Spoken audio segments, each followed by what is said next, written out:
Mm. Hey guys, Space Panther here. So Mango made a video a few days ago about top 5 reasons not to buy health insurance.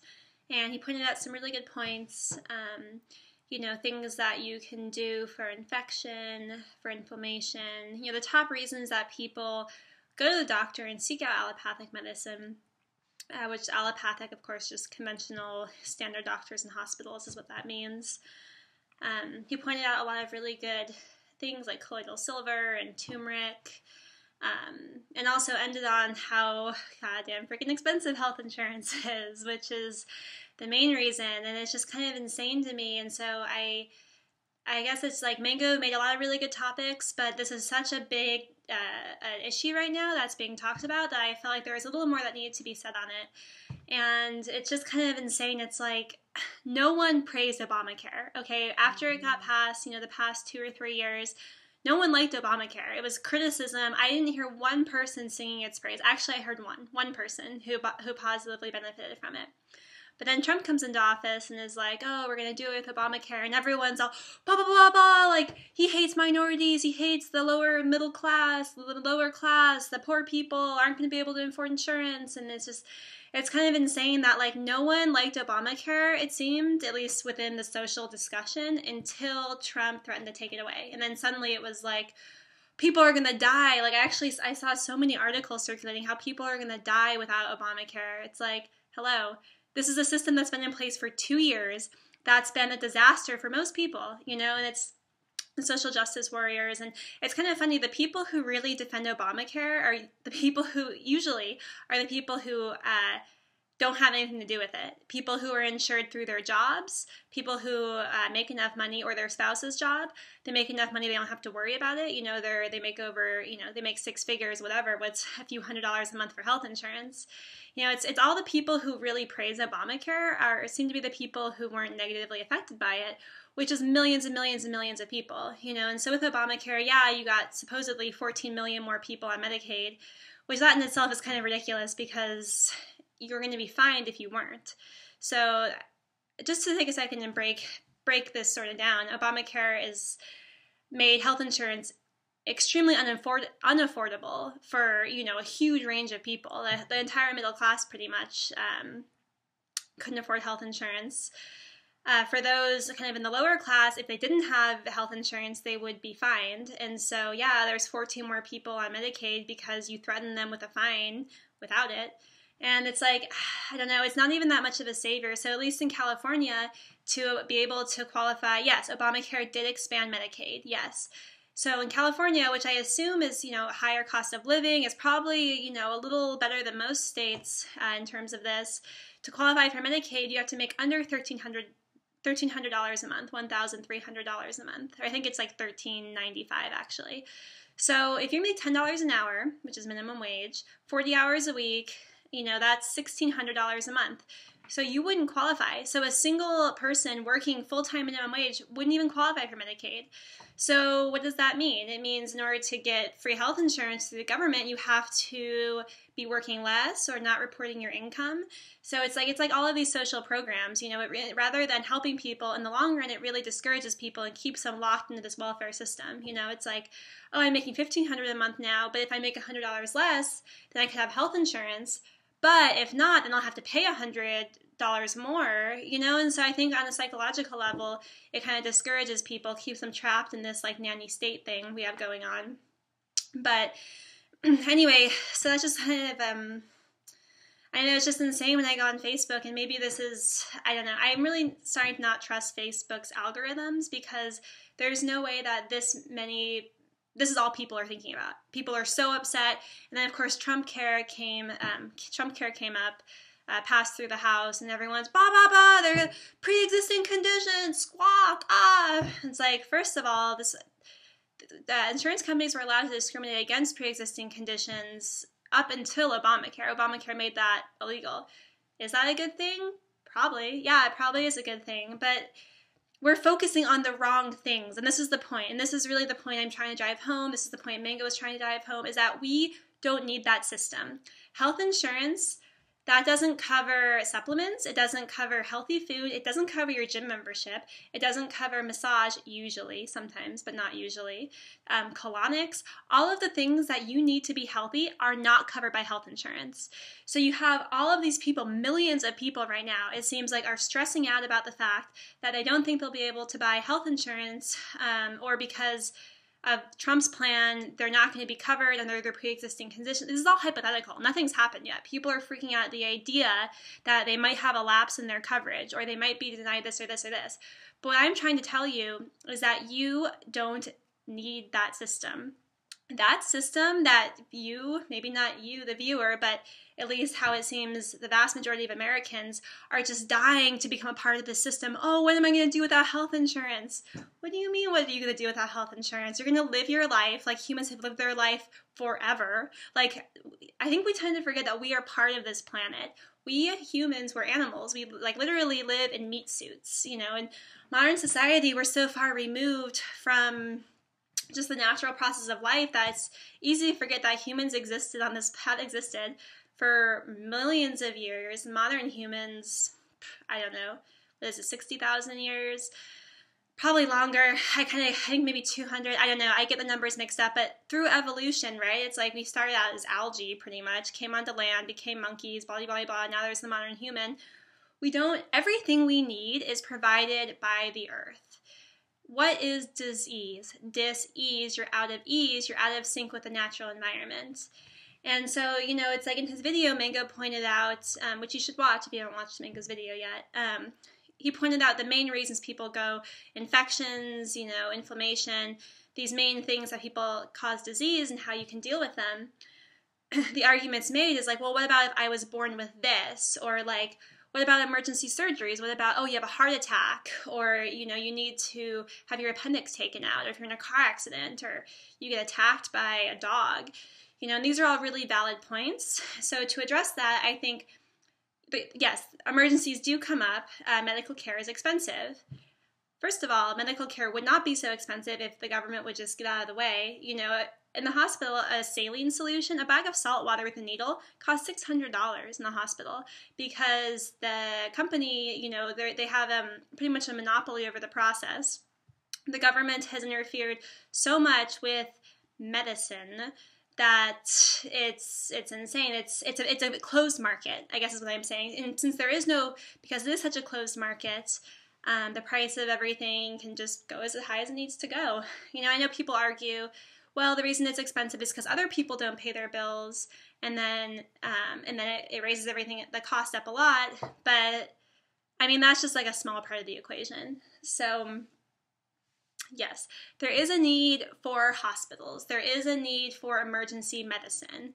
You know, there's even a need for antibiotics. You know, colloidal silver, it's worked all the time for us. It's worked for strep throat. It's worked for, skin infections. Maybe there is a time for antibiotics, but the time that we need emergency medicine throughout our lives is like, I hope less than 5, unless you like ride motocross or, I don't know, work on a crab fishing boat. You know, unless you have a really high risk job or hobby, the number of times that you need emergency medicine are very small. And so I think about when you're paying, every single month to an insurance company, that's money it's just floating away. You're never going to see it again. Yeah, if you get sick, then here it is to help cover some of your costs, but it doesn't even cover all your costs. You still have, deductibles and co-pays, and, you still have to pay. So it seems to me, rather than putting your money to this company, you should look up the profits of some of these insurance companies. Like, it's kind of insane how much, the CEO and how much the top guys really profit with these insurance companies. But so, for example, through Kevin's job, through Mango's job last year, we looked at the insurance plan, and it was, I believe, $400 a month for him. And then to have me on it, it was like $550. So it's pretty much $600 a month for the two of us. We're in our 20s still, and have no pre-existing health conditions, at least on I mean, I don't have any. I think Mango had something about a heart issue, but it's not really an issue. Just one of those things, like,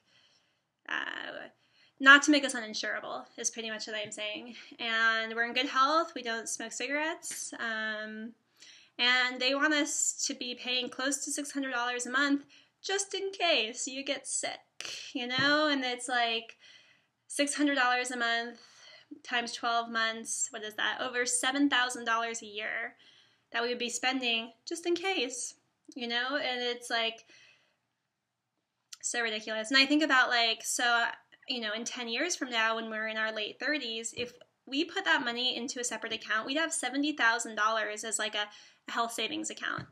So I guess that's kind of the first point is like, yes, I do recognize the need that there is emergency medicine. If you have, car accidents, you fall out, you break something, it costs hundreds or thousands of dollars, but that's just part of being a responsible citizen is planning for that. Rather than this frantic struggle of I have to have health insurance every minute of every day, really look at it in the long term of of saving money in case something comes up, and then of course the question is like, well, what if this happened right now, and I mean, you can still go to the hospitals, they're still going to treat you. That's why it was like ridiculous when people are saying that like, oh, the people are going to die without it. I mean, maybe if they can't afford their drugs, but no hospital is going to turn you away if you come there with a gunshot wound, and then you'll owe them money, and that gets expensive, and I know that people have to declare bankruptcy, and it's a whole fiasco. But I think we really need to stay focused on the topic at hand, which is that usually what people you're using insurance for is not for emergency medicine, it's for disease. It's, oh, I have a rash, or oh, my this hurts, or this, or of course, like the big ones, heart disease, high blood pressure, diabetes, and of course cancer. And I am telling you 100%, I guarantee you, if you see a conventional doctor for these things, you will not get better. You won't. Your cancer might go away, but your body will be in worse shape. Yeah, undergo chemo, undergo radiation. Yeah, maybe your cancer is gone, but then what? Your entire body's been radiated. You know what chemotherapy stands for? Or the full phrase is cytotoxic chemotherapy. You're literally poisoning your body, and it's such an archaic model that it's just so insane to me that we're like fighting for the opportunity to be able to have this through insurance. So this brings me to the main point, which is that there are things of like, if you have diabetes, like, yeah, that has to be controlled right away. But really, diseases are not random. Everything is a result of something else. Every action has a reaction, right? And so it's not like disease just spontaneously occur, and it's like, this is the big thing with like the, all of the ribbons, the breast cancer ribbons, that run to fight breast, moms on the run for breast cancer, running for MS, running for multiple sclerosis is a little trickier, but there are cures. Look into gluten and copper. Too much copper can also be a cause with multiple sclerosis. It's kind of been crazy though, like if you just Google gluten and MS, there's like thousands of people on the internet talking about how like just giving up gluten alone cured their multiple sclerosis. But it's like, is a conventional doctor going to tell you that? No, because they want to get you hooked on their meds, because the doctors are owned. That's a really important thing to understand. Medical school pretty much trains doctors to work within the system. It doesn't train them for health. The doctors do not want you to get better. They want you to stay alive just enough so that you can keep spending hundreds of dollars every month on treatments. That's all they want. They're not actually looking for a cure. It's just, that's the whole thing, race for a cure. When you mean race for a cure, first of all, we already know what causes it. So first of all, if you really cared about breast cancer, you would just be focused on eliminating the factors that cause it, which maybe we should talk about those, of what causes breast cancer. Regular deodorant, first of all, antiperspirant deodorant, which has aluminum in it, and your sweat, that's how you detox, is through sweat. Your lymph nodes, your lymphatic system, right? There's only two fluids in your body, your blood and your lymph, pretty much. And your lymphatic system is the sewage system of your body. So all of the toxins, all those chemical toxins that, we breathe in through our carpets that have been treated for flame retardant, that new car smell, the perfumes. Artificial smells are extremely carcinogenic. You should stay away from any synthetic perfumes, air fresheners. Those things are bad news. But these toxins get into our body Thankfully, we do have a way of dealing with them, which is through our lymphatic system. And so you have these vessels of fluid, your lymphatic fluid, that's pretty much the sewage system of your body. It's cleaning up all these toxins, and it stores them in your lymph nodes, these little pockets, right? And so you have collections of lymph nodes at different areas, your neck. This is a big area right here. That's like when you're sick, it gets swollen. Another one is right in here, right? Right under the breast tissue. You have a lot of lymph nodes right here, also around the abdomen, kind of in the legs. But you have a lot of lymph nodes right in your armpits. And so how interesting, that's why we sweat through our armpits. All of your lymph nodes holding all these toxins from your horrible lifestyle, or even if it's not horrible, that's the thing, is there's so much toxicity. The chemtrails, I don't know where you guys live, Sacramento, it's insane. We've been here like 3 months. I've only had 3 clear days, just chemtrails all day long. You know, it's like there's so many toxicities just everywhere. It's really almost impossible to avoid. But thankfully, our bodies are set, so you know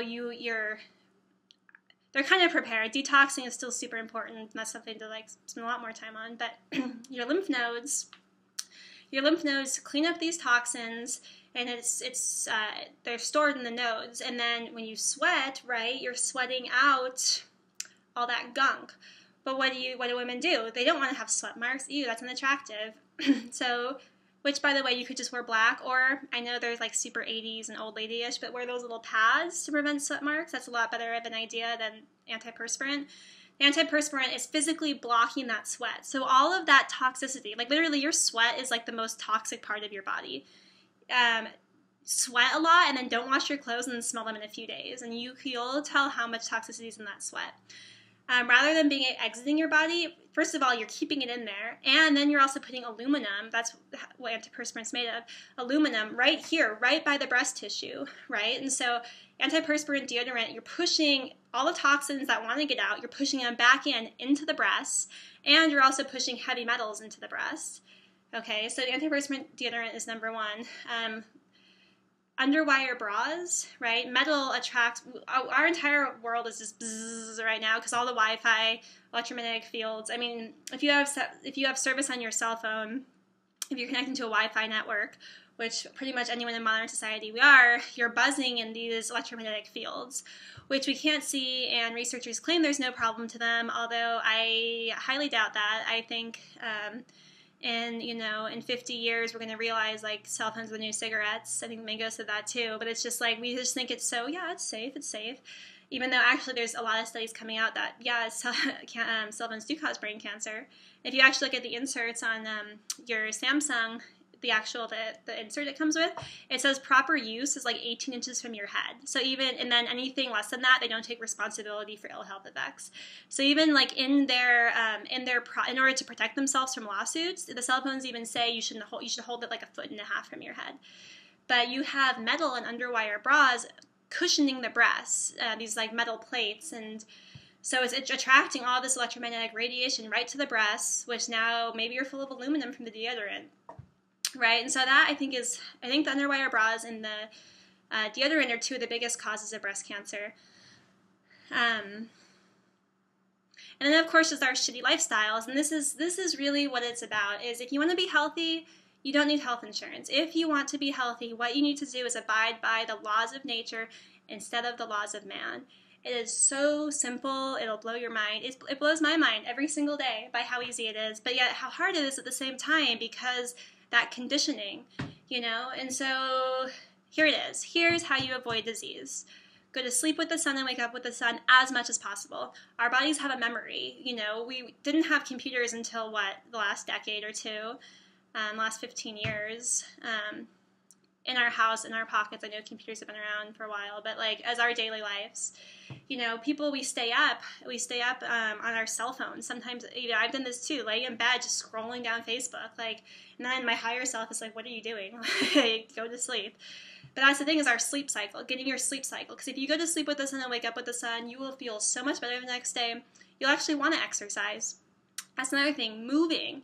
You know, it's like as I work as a massage therapist and I see so many issues that people have is from stagnancy. You know, they have like people come in with like a bulge disc in their back, and how did this bulge disc happen?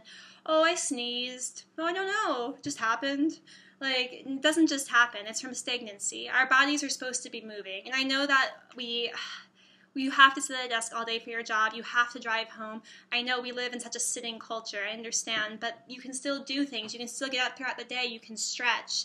You know, just stretching and moving, just trying to bring energy back into our bodies, getting things going. You know, we aren't designed to be sitting like this all day. Like, we're not, like, hunched over just typing. It's just like, it's so insane. Like, that's, I think, the number one killer of, maybe not of life, but just the number one killer of just the spark of life is these office jobs. And I see so many people, like, so, you know, I love all my clients so much, but I just see people's just spirit just get sucked into their computers and their emails and other things they have to do. And so I'm really not here to judge anyone's lifestyle, but I think if we really want to get healthy, we have to get our priorities straight, you know. And so going to sleep with the sun, waking up with the sun, moving, eating organic foods, whether you eat meat or don't eat meat or whatever diet you eat, it needs to be organic. That goes without saying.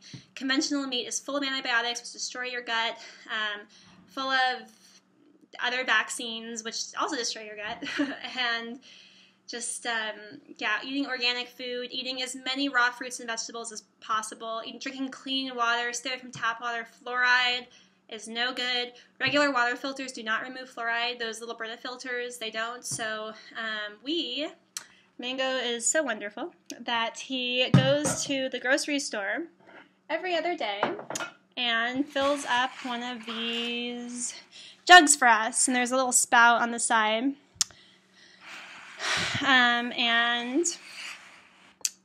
It's filtered through reverse osmosis, so it's pretty good. It's not like the best. You know, there's in-home water purification systems. They can do your whole house. It can be kind of expensive, like anywhere from $2,000 to $6,000, maybe more. But your body is 75% water, so you really want to make sure that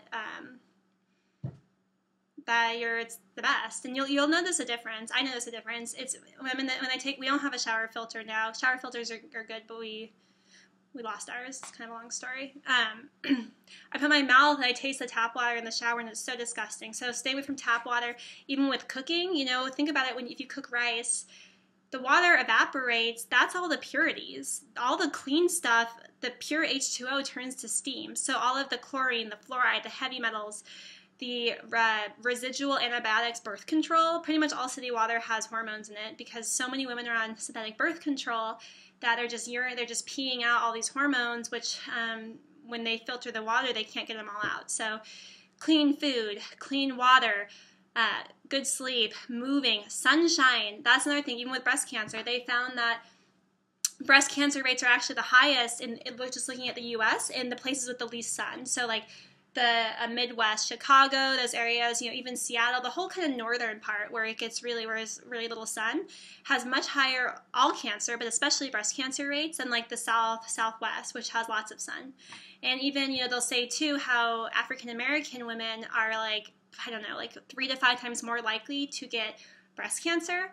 I think a large part of that is because, you know, people with black skin, with darker skin, are usually a lot more likely to be vitamin D deficiency. So somebody of more European descent like myself, I might only need to go in the sun for 20 minutes a day, you know, arms and legs, full exposure, 20 minutes a day. But somebody with darker skin might have to be in the sun an hour a day. You know, the darker skin does not absorb the sun as quickly as lighter skin. So the darker your skin is, the more sun you need to get adequate vitamin D levels. So, I mean, supplement if you have to. If you live in Seattle or Chicago in the winter, do supplement, of course. It's better than not having it. But nothing makes up for the actual sun. You know, popping a vitamin D pill, how does that compare to spending 2 hours laying by the beach? And how good you feel when you spend, like, the day in the sun, really getting your whole body exposed, and you just feel like, oh, everything's right in the world, and just God loves you. To me, like, there's very few things I feel as good as just, like, sunbathing. But it's natural, and that's the point. So this video is getting kind of long. I could ramble on and on and on. But this is kind of where we want to take things. You know, so much of just the political game is just, it's over. You know, and it's kind of like, Trump, I do think that Trump definitely is ushering in a new era, but it's all part of the process, and part of the evolution is that we evolve beyond the era of Trump. Not even just of Trump, beyond the era of politicians. Trump is nice because he's ushering in that movement. You know, so many people, this election became so disillusioned by politics. You know, so many people hate Trump, and it's like, this is the man who's our president. F this, you know, and it makes them really kind of question the entire social political structure, which is amazing. So I think Trump is really valuable, that he is really helping us usher in this new kind of movement where people are really questioning the government and questioning the way things are, and you know, and so I think it is useful, but I think in terms of where our consciousness lies, you know, and this is why I wanted to make a video about the health insurance thing, is just because it's over. You know, it's like, it's as Mango says, it's fifth world programming. You know, this idea that we need to be working. How hard do you work for your money? You know, what do you want to do? You work so hard. What do you dream about? Remodeling your house, going on vacation, you know, maybe buying a horse. Who knows? I don't know what you want, but the idea that you want to be spending all this money on health insurance, like, it's a waste of money. It's a waste of time. You probably don't need it. And if you start making the changes that I told you right now, those, what were they, 5 simple changes, if you start doing that right now, the fact that you'll be in a situation where you need health insurance is extremely minimal. And those changes, of course, are movement throughout the day, sunlight on your skin, a natural sleep cycle, clean water, and organic food with lots and lots and lots of raw fruits and vegetables. Do those 5 things and you will find a sense of joy and fulfillment. So good.